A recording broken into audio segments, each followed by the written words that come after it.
was able to come down to Bristol 3 years ago when I saw a number of demonstrations of the kind of work that Unique Voice is doing in schools throughout the city.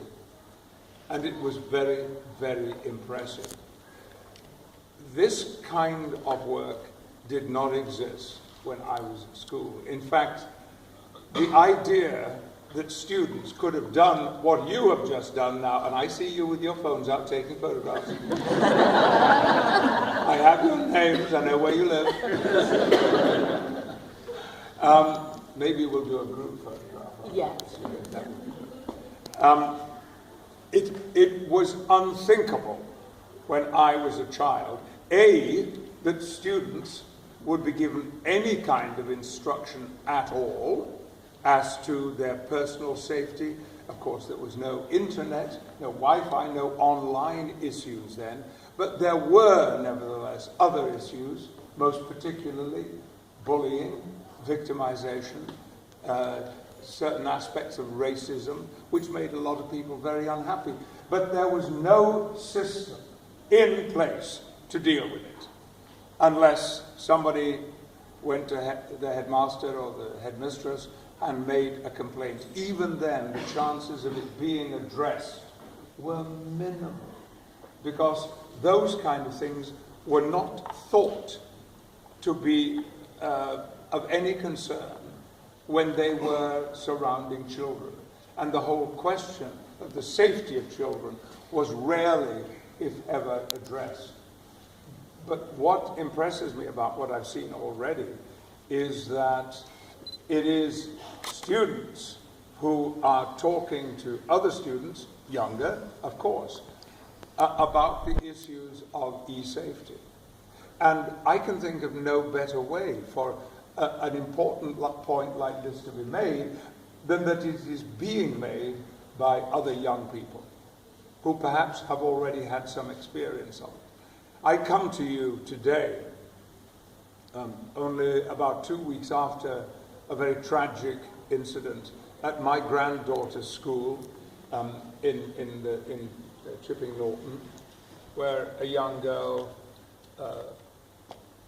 killed herself, and it now appears that it was entirely as a result of internet bullying, about which she had never spoken to anyone. That's one of the reasons why having a group like yours and having children who can speak to other children, children who have themselves received training and instruction, and perhaps, I probably have, all of you, had some personal experience of what it feels like to be a victim online. I myself work a great deal particularly on issues of domestic violence. My own home when I was a child, when I was your age, well, maybe younger, was a dangerous place to be and a chaotic place to be. And it created difficulties for my brother and myself. I don't know how or why we both seem to have made it into our adult years without too much of the unpleasantness of that time in our lives clinging around us. In my case, it was largely because of the help of one teacher who got to hear about what my home life was like and cared about me enough to try to help deal with it.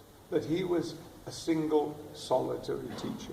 And there is still a huge amount of work to be done, because although the organization of which I'm patron, Refuge, is primarily there to advise, counsel, protect mostly young women, partners of violent partners, and at times their children. Nevertheless, it is the adults that get a lot of attention. And sometimes what is happening to the children is overlooked. It's largely overlooked because young people find it difficult to talk about these things. I didn't talk about it for decades. I was too ashamed to talk about it. In the morning, walking to school, after an incident the night before, I would know that all our neighbours knew what was happening, and I knew that they would talk to others, and it was shaming. So I didn't discuss it with anyone. I just wanted to shut it out.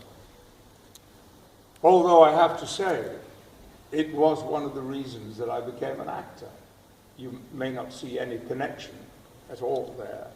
But when my English teacher first put me in a play with adults, because my school had a drama club which was largely created by the staff themselves, I found that to be on a stage was actually the safest place in my world. Why? Because I was in the middle of a known story. There was no chaos. I knew exactly what was going to happen, and I knew how I would end up at the end of the play. Also, and this may not be a desirable thing for young people, it allowed me to become someone else. Back then, I didn't like being Patrick Stewart. It was an uncomfortable and unpleasant person to be. And I felt intimidated and repressed by a lot of what I was experiencing. Drama, as Unique Voice has shown, was the principal way that helped me to find a voice about myself, although it took, in time, many, many, many years. But it also gave me a form of confidence, which you've all exhibited just now, to be able to stand in front of a group of people and speak, albeit someone else's lines.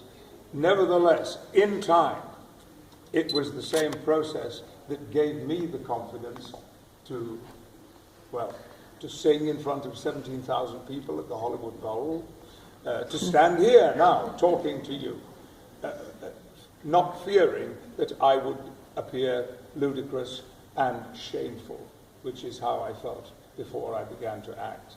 So the work you're doing is fantastic. And thank you for illustrating what you do to me. I wish I could see some of your counseling sessions with younger children. That would be fascinating and instructive, and if sometime that were possible to happen, I would really appreciate it. To the rest of you, and I know there are many different organizations here, I commend you for the work that you do. It is at a time when we know, with all of us, no matter where we are, fewer people are going to the theatre now, so the kind of work I do is in threat. We are all going to be going through difficult times in the next few years with the recession, with cutbacks, with austerity. And therefore, the need for people to remain determined to try to make our lives and our world better by the kind of work that all of you do is to be commended now, and particularly to be commended in the next few years. So I'm looking forward to my day in Bristol. I went to school here. I went to drama school here. The Bristol Old Vic was my home. The first time I'd ever travelled away from my hometown in the West Riding of Yorkshire was when I came to Temple Meads, and I couldn't help but think about it just half an hour ago when my train pulled in, that I came on a night train from Huddersfield and arrived at about 7 o'clock in the morning in Bristol, not knowing where I was or how to get to where I had to go. And for me, stepping off that train was the beginning of my future. So this morning, to be back here again in Bristol, stepping off a train, this time to involve myself with other people's future, particularly young people's future, gives me great satisfaction. Thank you for your invitation, and I'm looking forward to my day very much.